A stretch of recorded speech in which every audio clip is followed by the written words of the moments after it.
जी कहा शुरू करिए, बाबा जी कहा शुरू करते हैं तो आप लोग शुरू करते। बाबा की मशीन चालू, अपना मशीन चालू, दोनों एक साथ शुरू। कहा ये सप्ताह श्रवण बड़ा महत्वपूर्ण है। कहा कैसे? कहा सुनो, तुंगभद्रा नदी के किनारे एक बड़ा सुंदर सा नगर बसा।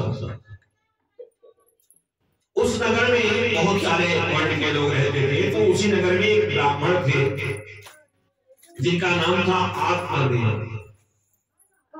आत्मदेव ब्राह्मण जो है, उन्होंने जीवन में कभी भी किसी का बुरा नहीं चाहा, किसी का बुरा नहीं चाहा।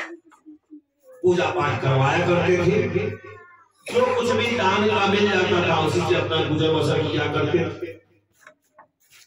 कभी भी किसी के प्रति बुरा भाव नहीं रखते थे, कभी भी कुछ खराब शब्द नहीं कहते थे।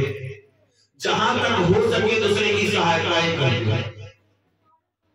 आत्मदेव जितने सीधे थे, उनकी पत्नी धुंधली उतनी ही बड़ी दुष्टा। याद रखिएगा, पति और पत्नी दोनों धार्मिक हो जाए ये बड़े भाग्य से मिलता है। अगर पति दानी मिलता है तो पत्नी कंजूस मिलती है, और पत्नी अगर दानी मिलती है तो पति कंजूस मिल जाता है। पति का मन पूजा पाठ करने में लगेगा तो पत्नी कहेगी लाओ पहले खाइए भात खाइए, और पत्नी अगर दानी पुण्यात्मा पाओगी तो पति कहेगा लाओ पहले थोड़ा सा पेट भर दो, उसके बाद जो काम होगा देखा जाए। लेकिन 1 लाख में कोई एक ऐसा जोड़ा भी भगवान बनाते हैं कि पति भी दानी होता है, पत्नी भी दानी होती है। यहाँ पे थोड़ा सा अलग जोड़ा बना है, भगवान ने बनाया है। आत्मदेव जितने अच्छे ब्राह्मण हैं, उनकी पत्नी उतना ही दुष्ट चरित्र वाली। जब तक दूसरे से कुछ झगड़ा नहीं कर लेती बेचारी, तब तक उनके पेट का पानी कम नहीं होता। घर का काम तो बड़ा अच्छा करती थी, लेकिन झगड़ालू नहीं खूब। अच्छा, और किसी से झगड़ा करे न करे, और किसी से झगड़ा करे न करे, लेकिन अपने पति से बराबर झगड़ा करे। वो सोचती थी पति से झगड़ा करना मेरा जन्म से अधिकार है, खूब झगड़ा।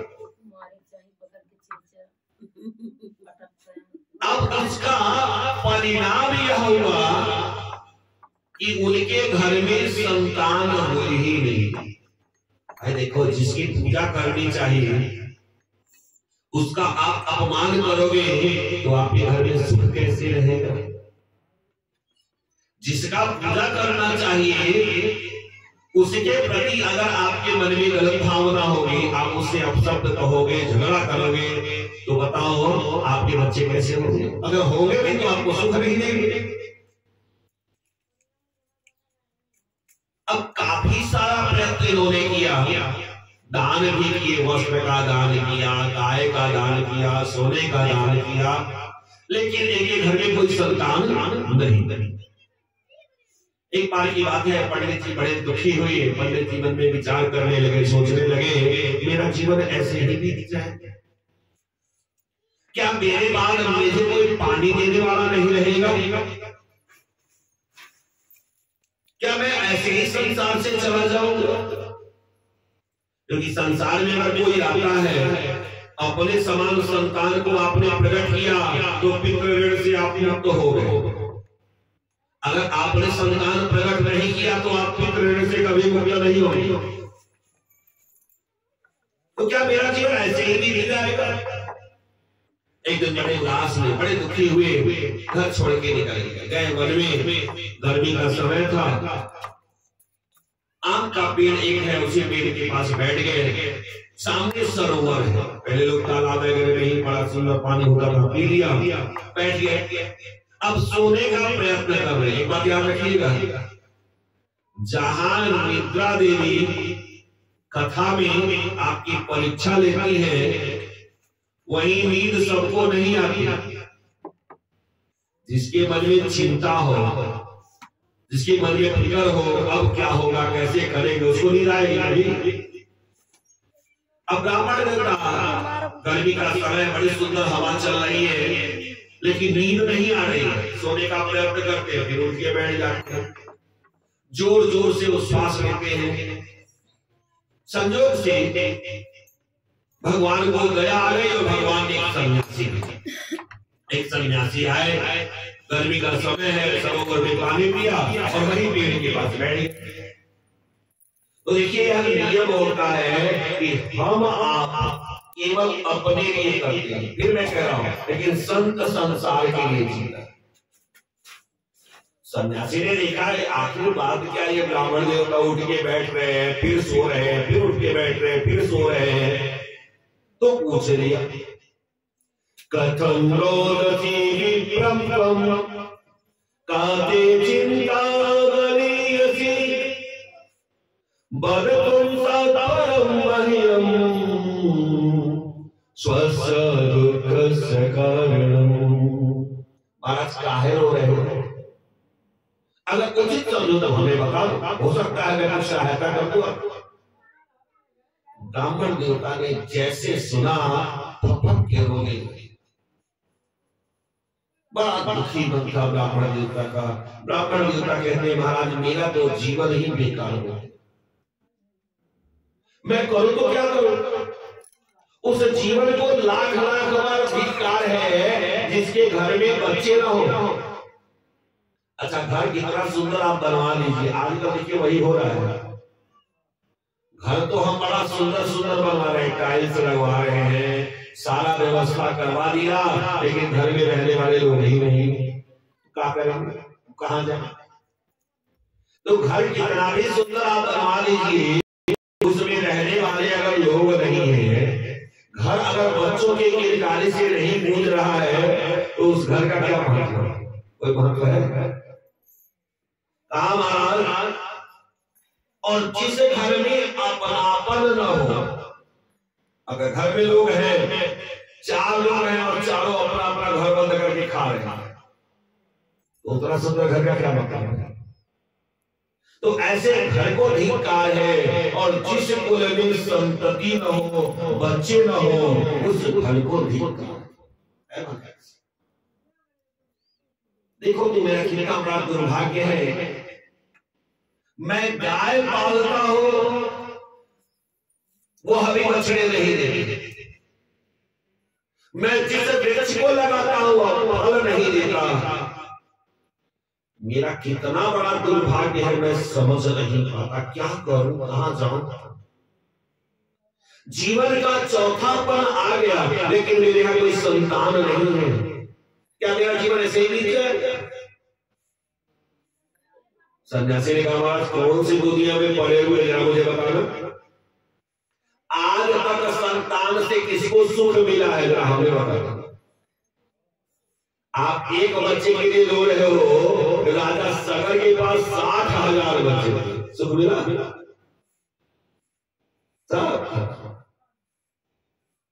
तो संतान से आपको सुख मिले यह सत्य नहीं है, ये लोगों का मोह है कि बच्चा है, पालूंगा, बड़ा होगा, कमाएगा, खिलाएगा, देगा, लेकिन कुछ नहीं चाहिए। क्या है? मोह।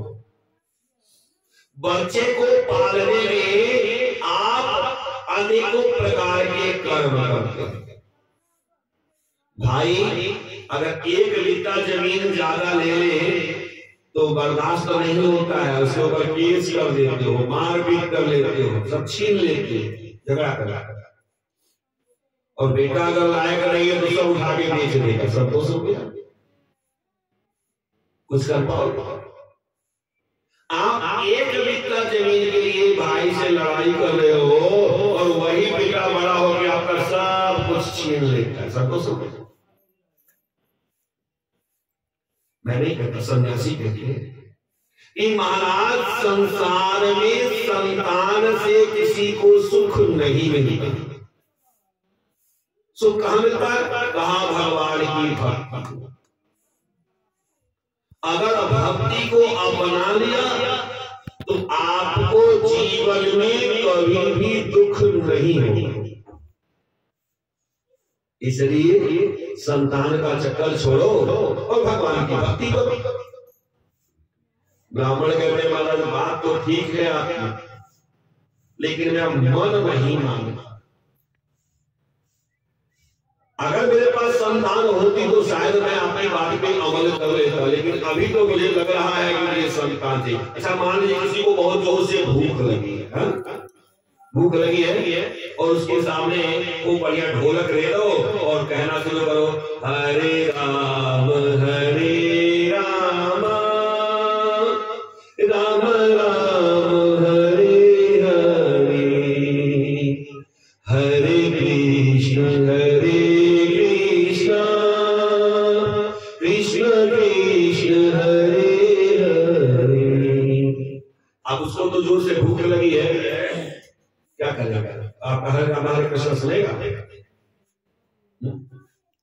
कहेगा भैया भूखे भजन न होए गोपाल, ले लो अपनी कंठी। सही बात नहीं।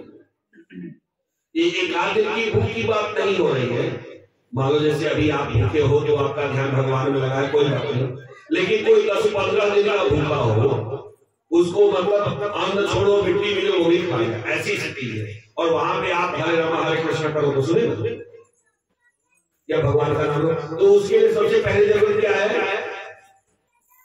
भूख। किम करो तिन पापम, पहले उसके मन को, उसके शरीर को जीवित रखने के लिए थोड़ा सा अन्न दीजिए, पानी दीजिए, तब शांति हो गई। आप उससे भगवान का नाम दीजिए, अच्छा काम दे। ब्राह्मण ने कहा नहीं महाराज मुझे एक संतान चाहिए और मुझे लग रहा है आप जरूर दे सकते। अगर आपने दे दिया तो ठीक है, और नहीं तो आपके सामने अपने गले में रस्सी बांध की और इसी पेड़ से नीचे कूदी और आपके ऊपर लगाऊंगा हत्या का दोष। सन्यासी ने कहा अच्छा आज में मिला भाई, मैं तो इसकी सहायता करने चला गया तो मेरे ऊपर ही दोष लगा। सन्यासी समझ गए भैया जब तक अब इनको संतान का सुख और दुख मिलेगा नहीं तब तक इनकी अकल ठिकाने आने वाली नहीं है। तो सन्यासी ने अपने झोले से एक बड़ा सुंदर सा फल दिया, लेके जाओ और यह फल अपनी पत्नी को खिला देना और कह देना अगर उत्तम संतान चाहिए तो नियम का पालन करना होगा। क्या करना होगा? नियम का पालन करना होगा। सुबेरे स्नान करके भगवान का नाम ले, दान करें, सुंदर सुंदर फल का दान, जिसको अच्छे संतान चाहिए ना, सुंदर फल का दान करना चाहिए, नारियल का दान करना चाहिए। जितने सुंदर सुंदर फल का दान करेंगे उतनी ही सुंदर संतानें होंगी। जितना हो सके उत्तम आचरण का पालन करना चाहिए, अच्छी संतान होगी।